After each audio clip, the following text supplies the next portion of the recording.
नमस्कार, आप देख रहे हैं डॉक्टर साहिब, आपके साथ मैं हूं मुस्कान। दर्शकों, आज के इस एपिसोड में हम बात करेंगे प्रोस्टेट कैंसर के बारे में।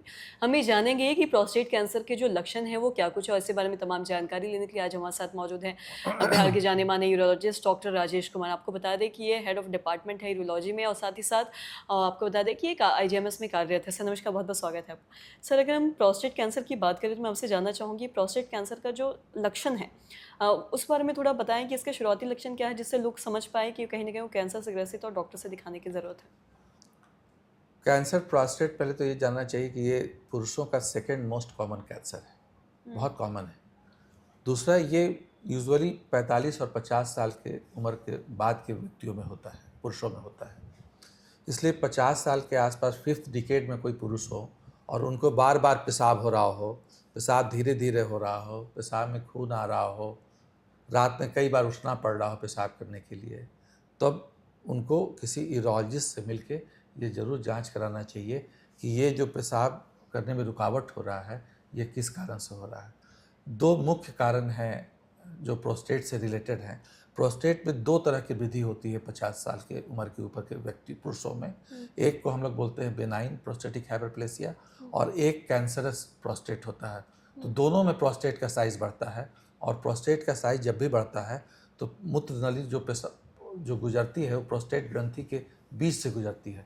तो ये प्रोस्टेट ग्रंथि जब बढ़ता है तो उसको दबा देता है नली को, हुँ, और नली का संकुचन होने से पेशाब धीरे धीरे होता है, बार बार होता है, एक बार में सफाई के साथ बाहर नहीं आता है। हुँ, तो ये यूरोलॉजिस्ट से जब मिलेंगे तब वो गुदा मार्ग से अंगुली डाल के वो जांच करके देखता है कि प्रोस्टेट का जो वृद्धि हुआ है वो किस तरह का, कोई हार्डनेस तो नहीं है उसमें, कोई कोई गांठ तो नहीं बन गया है।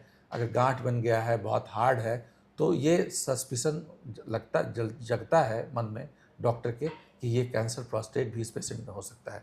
तब वो जांच कराता है। एक ब्लड टेस्ट है जो बहुत ही ईजिली अवेलेबल है, सब जगह हो सकता है, जिसको हम लोग बोलते हैं PSA test, prostate specific antigen test. तो ये पीएसए टेस्ट जब कराते हैं, अगर इसकी मात्रा ब्लड में 4 से ऊपर आती है तब हम लोग शक करते हैं कि इस व्यक्ति को कैंसर प्रोस्टेट भी हो सकता है। लेकिन कैंसर प्रोस्टेट किसी व्यक्ति को है, इसका एकदम से डायग्नोसिस करने के लिए बायोप्सी करना जरूरी है। हुँ, प्रोस्टेट को गुदा मार्ग से एक सुई जैसा नीडल आता है, उसको डाल के हम लोग छोटा सा उससे मांस निकालते हैं, टिश्यू निकालते हैं, और उसको माइक्रोस्कोप के अंदर जांच के देखा जाता है कि ये कैंसरस चेंजेस इस प्रोस्टेट में है कि नहीं है। हुँ, तो लक्षण मैंने बता दिया और ये जांच का तरीका बता दिया।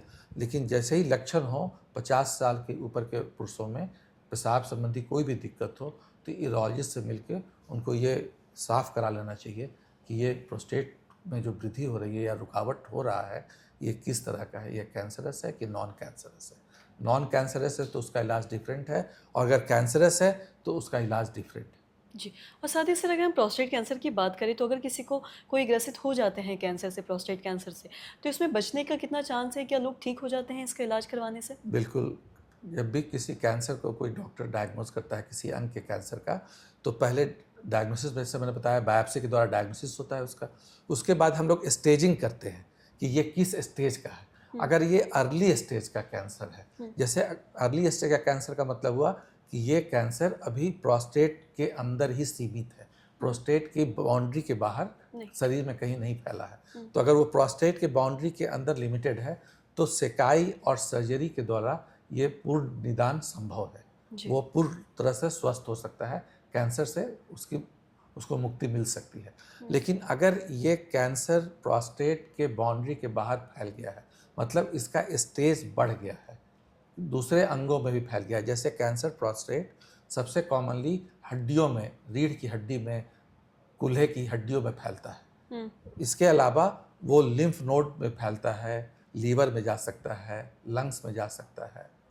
तो अगर ये फैल गया है तब फिर इसका पूर्ण निदान संभव नहीं है। फिर हम लोग इसको दवाइयों और सिकाई के द्वारा ठीक, इसको रोकने की कोशिश करते हैं, इसके प्रोग्रेस को रोकने की कोशिश करते हैं, और ये भी कोशिश करते हैं कि मरीज़ को तकलीफ़ कम से कम हो।